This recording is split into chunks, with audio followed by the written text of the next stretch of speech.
చంద్రకళ చంద్రకళ చంద్రకళ ఏమిటో వినాయక చవితి దగ్గర పడిపోతుంది. ఒక్కడంటే ఒక్క పిల్ల పిశాచి మా ఇంటి వైపు రావటం లేదు. ఛ, నేను దొంగ పంతులని కొంపతీసి తెలిసిపోయిందో ఏమిటో.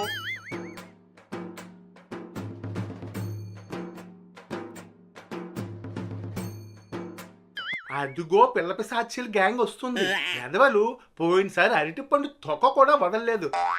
రాని ఈసారి అంతకు అంత పిండి వసూలు చేస్తాను. అరే మామ, పంతులు గారు ఎట్రా మన వైపు కోపంగా చూస్తున్నారు. నీ అబ్బా, పోయినసారి ఆ పంతులు గారు కొబ్బరి చెప్పలన్నీ ఎత్తుకెళ్ళిపోయి కదా కొబ్బరి పచ్చడి చేసుకోవడానికి. అందుకే అలా చూస్తాను నీ కాసి. ఎందుకు సిగ్గులేక నవ్వుతున్నా?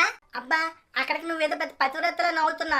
ఒరే, ఆ కోతిగాడు కొబ్బరి చెప్పులు ఎత్తుకెళ్ళిపోతే నువ్వేమో ఆ అంటి పళ్ళును ఆ యాపిల్స్ కాయలు ఎత్తుకెళ్ళిపోయి కదా, మర్చిపోయావా? ఆపరా, పెద్ద పతివ్రతలో బిల్డప్ ఇస్తున్నావు.